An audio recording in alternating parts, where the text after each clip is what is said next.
I'm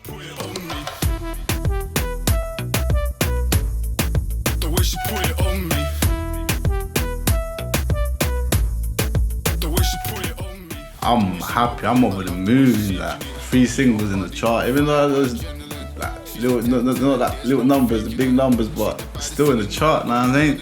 And I'm gonna keep pushing because where I'm coming for that number 1, I'm telling you, know what I'm saying? Number 1 is coming soon.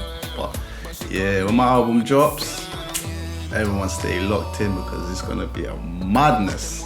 Nah, when I was young, literally, I was always into music because my dad, I always used to hear him singing and all that, but don't know, music just hit me from then.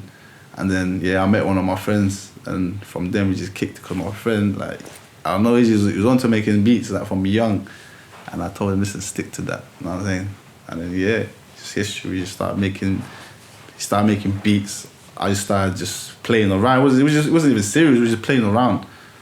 But yeah, it was just when I literally had my son, it's when I actually start taking music a bit more serious because I could see a future in it. And I just like literally took it for like different type of styles from like different type of like artists. Like I even like when French Montana come out, there was a like point where we were just listening just to French Montana, Max B. So they brought like a different sort of wave. So it wasn't normal like hip hop and the old school raps. So when they booked this new wave, like I don't know, I just got intrigued to it. And then yeah, from then we thought let's try to see if we can play with this wave as well. And then because we're not from America, we're from the UK, so we thought we can't sound like them, but we can try like play with their sound. I had a studio. I built like a studio in my house, like a little home studio. And then yeah, we used to every Friday just like kick it back and just play around. Just everyone was like coming with different flows, different raps, different bars, different beats. And then yeah, that from there just lit it up to the next level when I fully got signed. It was just like my home studio is finished. Like I see a different side. Like I was going to like proper studios, working with like good big producers. Yeah, that's when I created my first single, Put It On Me. She back it up, now she wanna really bounce, yeah. She rode a boat, now I tell her I'm my way, yeah. I'll be the realest and you know I don't play, yeah. But she got me going insane. Now, Put It On Me, like I said, that I was working with Jungle Boy, big producer. And I also had my best friend with me at the same time, obviously giving us advice, like, oh, what kind of things we should like, kind of sound we should use. And then Jungle Boy took it on. We worked, all 3 of us worked together. And then we created a beat like reggaeton, kind of pop reggaeton. And I literally just had the melody in my head. As soon as I heard the beat, I had the melody in my head. And I thought, let me just put this one in Spanish with English. But I thought, let me start this one with Spanish first. As soon as I heard the beat, I just thought, you know what? Things started coming to my head and I thought, what could be like catchy to this beat? So yeah, that's how it got created and it just made some magic that day. The beat was just so hard, I thought, you know what? I need to put something about a girl in it, something about what happened in the past.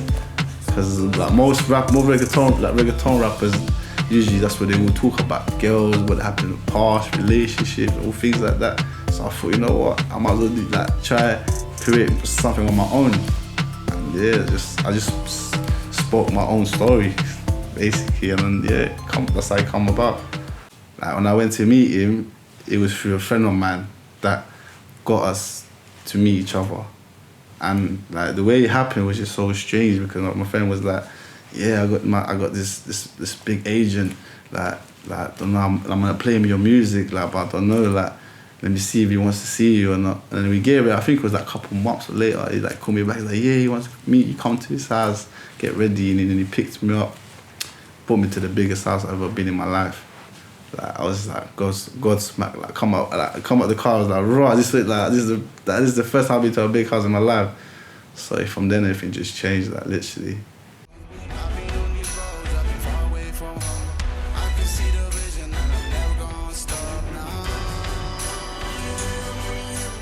The first time I met Hannah, that's not if I can say her name, Hannah. First time I met her it was just like, I was at the studio with Jungle Boy, literally finishing my session. And then she was meant to basically carry on. And as she walked in and then she got scared. She's like, oh, am I in the right room? and obviously all of us started laughing because obviously we knew who she was. And then the Jungle Boy's like, no, you're this. I'm Jungle Boy, you're in the right room. And she's like, oh, okay, I thought I was in the wrong room. And then obviously we introduced myself Toon3y, and she's like, oh, I've heard of you. And then yeah, from then like it was a good vibe. Right now I'm working on my album, literally. So you lot need to stay in touch because it's gonna be one of the baddest albums ever. So yeah, it's not gonna be like the regular albums you lot hear, you know what I'm saying? Cause like I said, I'm trying to bring some new sounds. So when they hear this album, they're gonna be like, what? English, Spanish, this, that. They're gonna be like, okay, who's this new guy? So I'm just trying to put some new sounds out there and just represent my culture where I'm from. Because I'm from South America, Ecuador, but I've been raised here in the UK, London, so I just want to put both into the map. I'm happy, I'm over the moon, like 3 singles in the chart, even though those like little numbers, the big numbers, but still in the chart, know what I mean? And I want to keep pushing because where I'm coming for that number 1, I'm telling you, you know what I'm saying? The number 1's coming soon. But yeah, when my album drops, everyone stay locked in because it's gonna be a madness.